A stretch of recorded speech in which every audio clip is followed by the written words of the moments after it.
Bom dia, mais uma manhã com Deus, priorizando a palavra de Deus. E nesta manhã do dia 16 de março, nós vamos meditar de Samuel, 1 Samuel, capítulo 4 ao capítulo 7. E que a paz do Senhor encha o teu coração nesta manhã.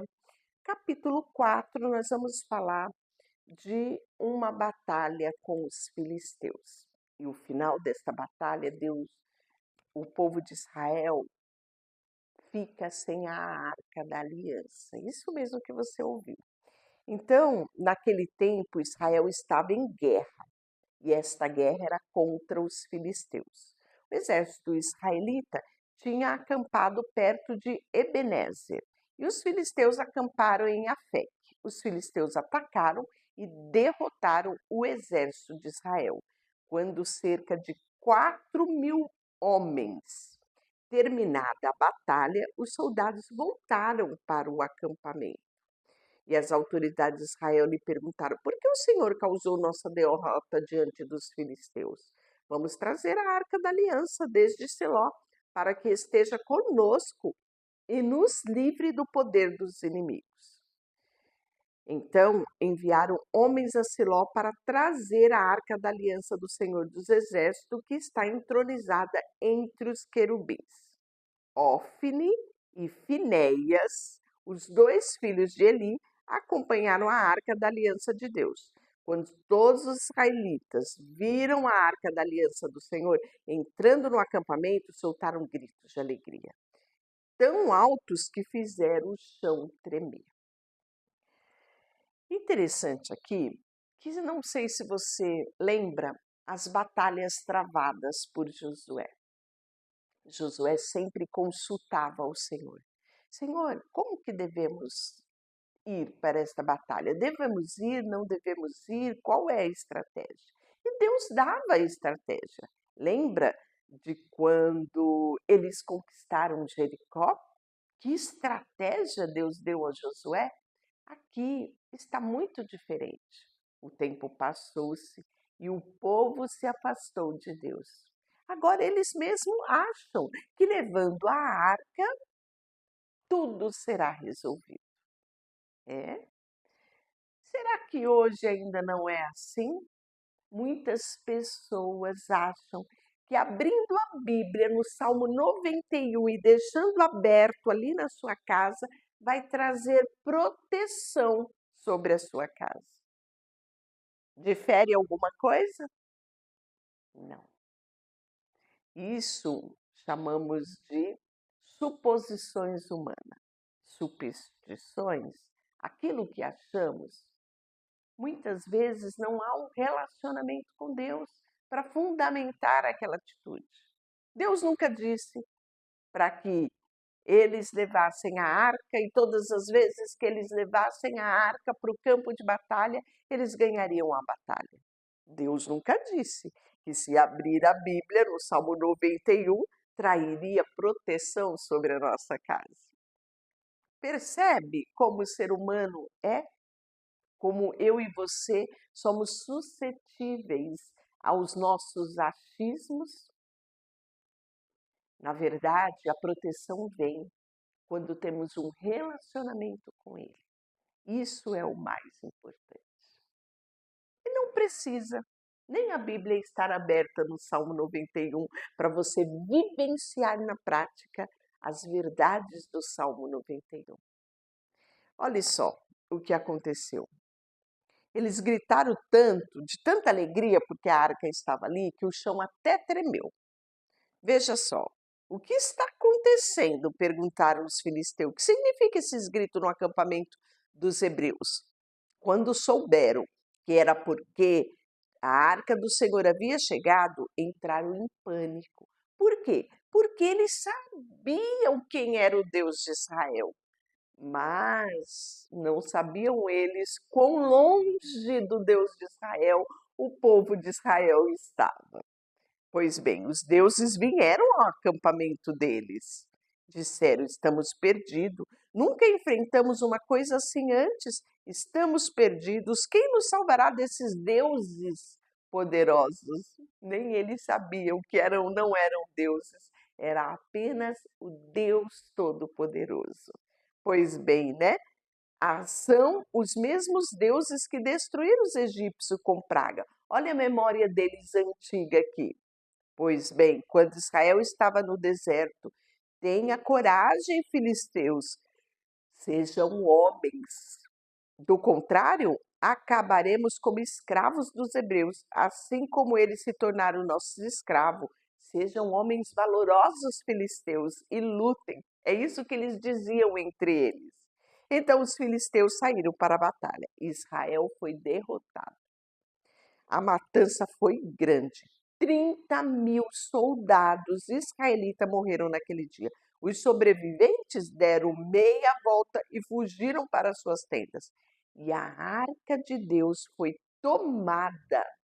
Hofni e Fineia, que eram os dois filhos de Eli, foram mortos.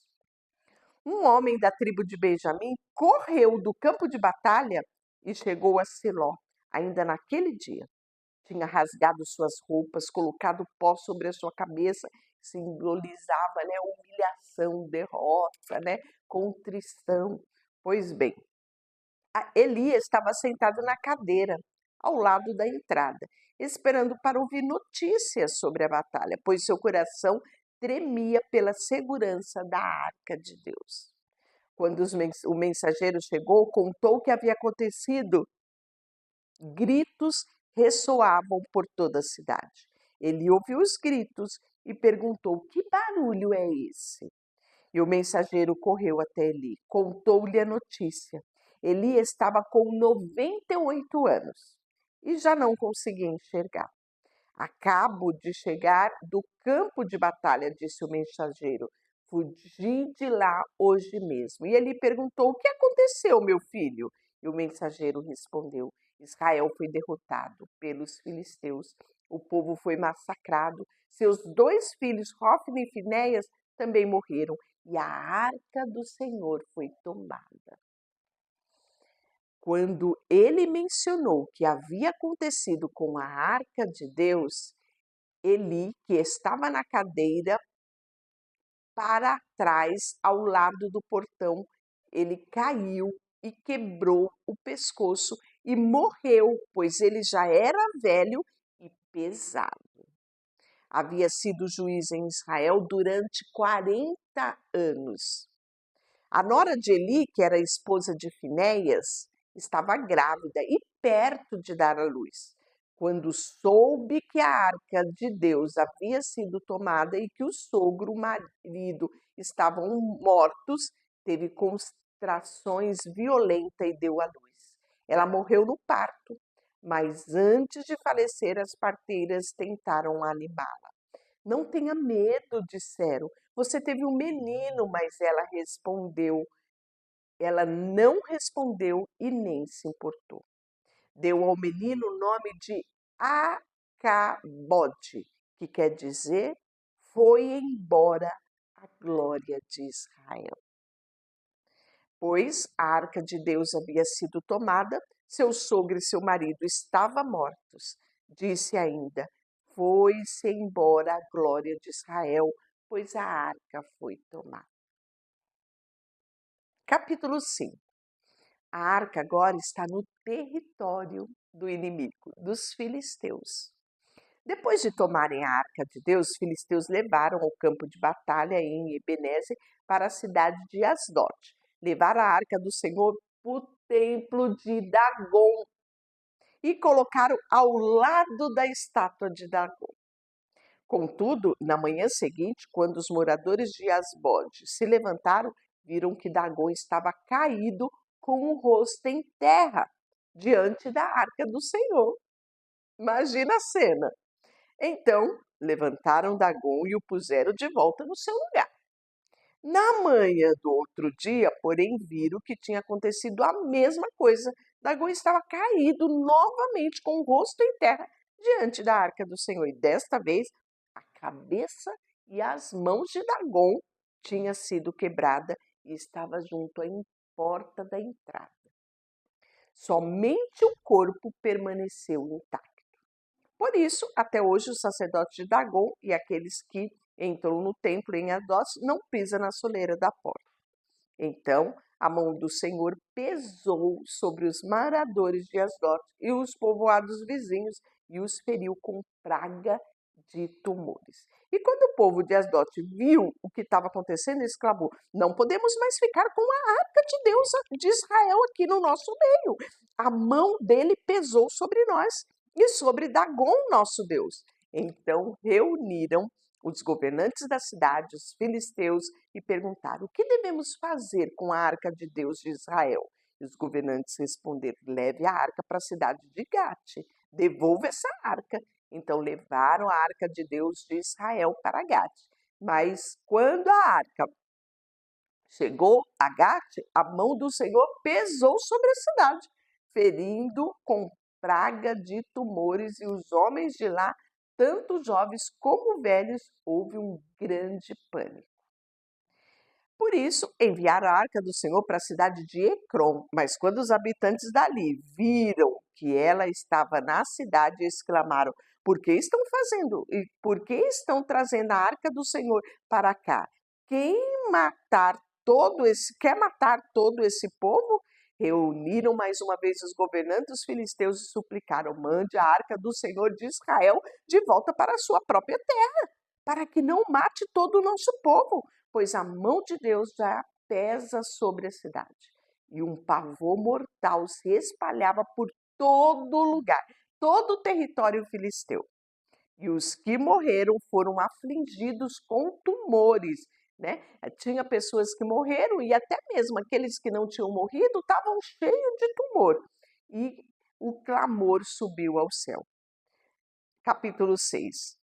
Ao todo, a arca do Senhor permaneceu 7 meses no território dos filisteus, indo de cidade para cidade, e o povo todo apavorado, gente morrendo, outros com o corpo todo coberto de tumor, e eles não sabiam o que fazer com a arca, até que disseram: vamos devolver esta arca.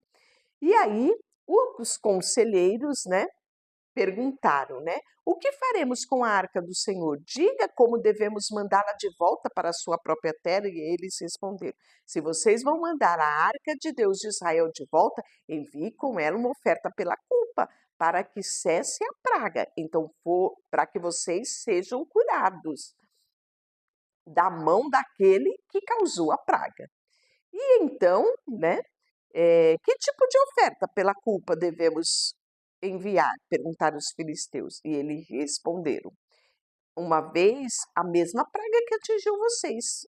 E os seus 5 governantes fizeram 5 tumores de ouro e 5 ratos de ouro.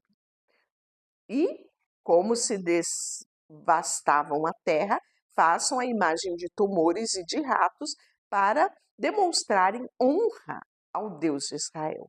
Quem sabe ele pare de afligi-los com os seus, até mesmo vocês e os seus deuses. Não endureça o coração, como fizeram Faraó e os egípcios. Olha só como a notícia corre, não é?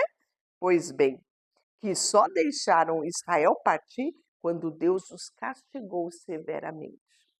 Agora construa uma carroça nova, recolha 2 vacas que têm acabado de dar cria e sobre as quais nunca tenha sido carregado carga alguma.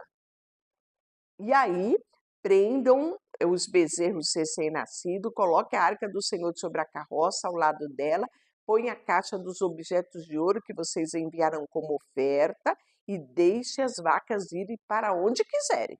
Se elas atravessarem a fronteira da nossa terra e se dirigir a Bet-Semes, saberemos que foi o Senhor que trouxe sobre nós essa grande calamidade. Do contrário, saberemos que não foi a mão dele que aconteceu por um acaso. E aí eles fizeram tudo isso que você está vendo, E colocaram sobre a carroça e deixaram a vaca aí, E de fato, as vacas não se desviaram, nem para um lado nem para o outro, mas seguiram direto pela estrada para Bet-Semes. Olha só, mungindo por todo o caminho. Os governantes filisteus acompanharam até a fronteira de Bet-Semes. Olha só, gente, a colocar a arca no carro de boi e as vacas foram sozinha, sem desviar nem para um lado nem para o outro. E o mais interessante, as vacas iam mugindo, como se cantando e adorando ao Senhor. Que coisa extraordinária isso, não é? Todas as vezes que eu leio esse texto, eu fico imaginando a cena, né? E a cara dos filisteus olhando para aquela cena. Pois bem, né?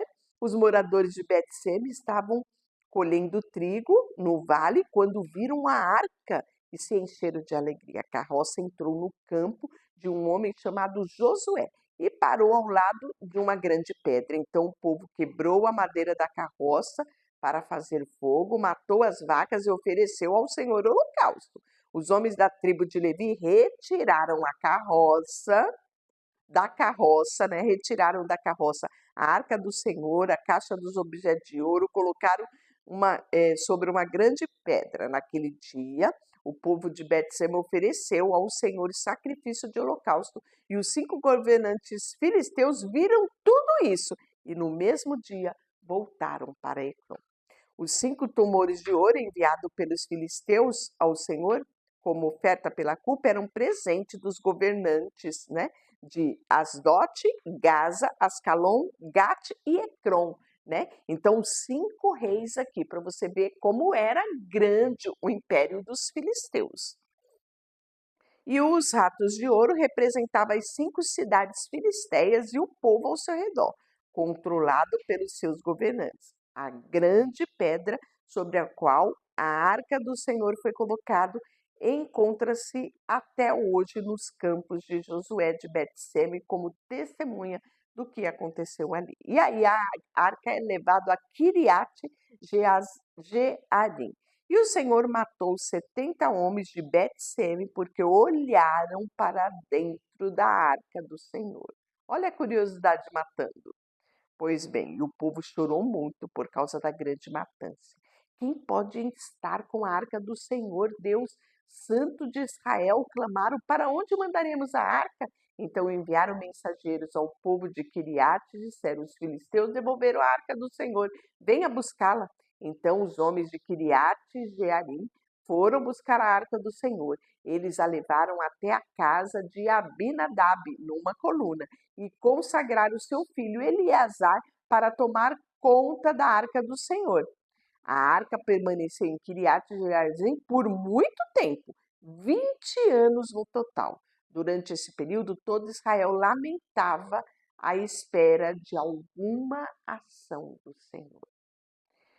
Então Samuel disse a todo o povo de Israel: se de fato vocês desejam de todo o coração voltar ao Senhor, livrem-se dos seus deuses estrangeiros e das suas imagens de Astarote. Voltem o coração para o Senhor e obedeça somente a Ele, então se livrará das mãos dos filisteus. Assim os israelitas se desfizeram das imagens de Baal, de Astarote, e serviram somente ao Senhor. Olha o comando de Samuel aqui, né? Então Samuel disse: reúna todo Israel em Mispa, e eu orarei por vocês ao Senhor. Então reuniram-se todo em Mispa, tiraram a água do poço, derramaram diante do Senhor, jejuaram todo dia, confessaram que havia pecado contra o Senhor. E quando os governantes dos filisteus ouviram que Israel havia reunido-se em Mispa, mobilizaram o seu exército e avançaram. Ao saber que os filisteus se aproximavam, os israelitas ficaram muito assustados. Não parem de clamar ao Senhor nosso Deus para que ele nos salve dos filisteus, implorava Samuel. Então Samuel escolheu um cordeiro que ainda mamava e ofereceu ao Senhor como holocausto. Suplicou ao Senhor em favor de Israel, e o Senhor o atendeu. Enquanto Samuel ofereceu o holocausto, os filisteus chegaram a atacar Israel. Naquele dia, porém, o Senhor falou do céu com voz poderosa de trovão. Isso mesmo, provocando pânico entre os filisteus. E eles foram derrotados diante de Israel. Os soldados de Israel os perseguiram desde Mispa até o lugar baixo de Bet-Car, matando ao longo do caminho. Então Samuel pegou uma pedra grande, a colocou na cidade de Mispa e Gesane e deu o nome desta pedra, o nome de Ebenezer. Até aqui nos ajudou o Senhor. E assim os filisteus foram derrotados e não voltaram a invadir Israel por algum tempo. Durante toda a vida de Samuel, a mão do Senhor estava contra os filisteus. Olha que coisa linda. Samuel continuou como juiz de Israel pelo resto da sua vida. A cada ano viajava pelo território, julgava o povo em 3 locais. Primeiro em Betel, depois em Gigal e por fim em Mispa. Então voltava para sua casa em Ramá, de onde liderava Israel como juiz. Ali, Samuel construiu um altar ao Senhor. Deixa eu orar por você, Senhor, nesta manhã.